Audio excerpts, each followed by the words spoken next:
మళ్ళీ చెప్తున్నాను, రాశి ఫలితాలు అన్నది పడుతున్న వర్షానికి ఒక గొడుగే కానీ రాశి ఫలితాలు జీవితం కాదు. మీరు మిమ్మల్ని నమ్మండి, మీ ఇష్టదైవాన్ని నమ్మండి, దైవ ప్రార్థన చేయండి. ఇంకను మీ రాశి ఫలితాలన్నీ పొందాలని అనుకుంటున్నవారు మీ పరిసర ప్రాంతాల్లో ఉన్నటువంటి సద్గురువుని ప్రార్థించండి. వారి దగ్గర పోయి మీ యొక్క date of birth, time of birth తెలపండి. లేదా మా ద్వారా తెలుసుకోవాలనుకుంటున్నారా, ఈ కింద ఉన్న నెంబర్కి వాట్సప్ చేయండి. ఈ అయ్యప్ప సీజన్ ఉండడం వల్ల జనవరి వరకు చాలా బిజీగా ఉంటాం కాబట్టి జనవరి తర్వాత వ్యక్తిగత జాతకాలు చెప్పడం జరుగుతుంది. మీ ఏ వివరాలైనా వాట్సాప్ చేయండి, మా అడ్మిన్ మీకు రిప్లై ఇస్తూ ఉంటారు. ధనుసు రాశి మిత్రులారా, 2025 ఆంగ్ల నూతన సంవత్సర శుభాకాంక్షలు. ఈ సంవత్సరం మీకు శుభ ఫలితాలు ఎలా ఉన్నాయంటే, బృహస్పతి మే నుండి 7వ స్థానంలోకి సంచరిస్తున్నారు, శని 4వ స్థానంలో సంచరిస్తున్నారు, రాహు మే నుండి 3వ స్థానంలో, కేతు మే నుండి 9వ స్థానంలో సంచరిస్తున్నారు. ధనుసు రాశి వారికి 2025 సంవత్సరం అంత అనుకూలంగా లేదని కూడా చెప్పచ్చు, కాస్త మిశ్రమ ఫలితాలని చెప్పచ్చు. అర్ధాష్టమ శని ప్రభావం చేత మీకు అర్ధాష్టమ శని ప్రవేశిస్తుంది. ధనురాశి వారికి సంవత్సరం సమస్యలు, చికాకులు అధికమయ్యే అవకాశాలు ఉన్నాయి.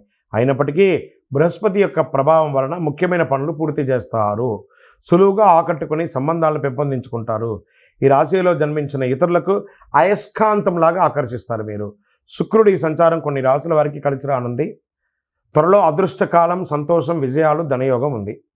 నిరుద్యోగులకి ఉద్యోగ ప్రయత్నంలో ఆటంకాలు ఎదురయ్యే అవకాశాలు ఉన్నా, ఉద్యోగంలో ఉన్నవారికి కాస్త పై అధికారుల నుంచి ఇబ్బందులు వచ్చే అవకాశాలున్నా స్ట్రెస్ని అధిగమిస్తారు. రాజకీయ ఒత్తిడిలో అధికమవుతుంది. ఆరోగ్య విషయంలో జాగ్రత్తగా ఉండాలి. ధనుర్రాశి విద్యార్థులు ఈ సంవత్సరం మధ్యస్థ ఫలితాలు పొందే అవకాశాలు ఎక్కువ కనపడుతున్నాయి.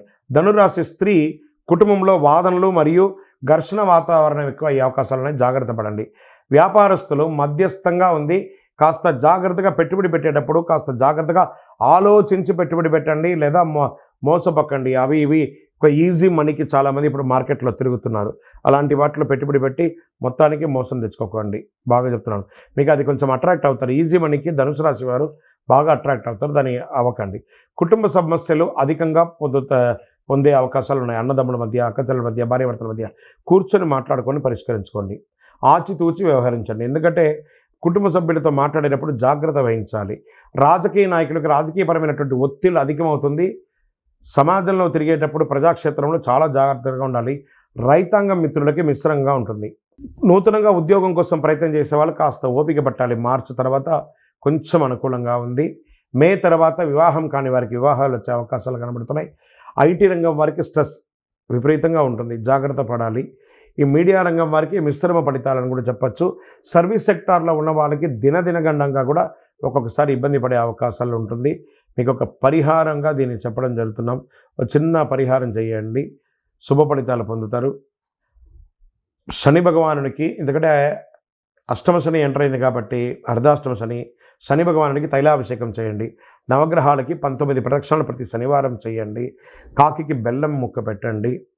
నువ్వులు దానం ఇవ్వండి. ఎవరైనా పేదవాళ్ళకి చెప్పులు దానం వేయండి. దక్షిణామూర్తి స్తోత్రం పారాయణం చేయండి. అతి శక్తివంతమైనటువంటి కరుంగాళి మాలను ధరించండి. సకల దోషాలు తొలగి ఆనందంగా, ఆరోగ్యంగా, ఐశ్వర్యంగా ఉంటారు. విజయోస్తు.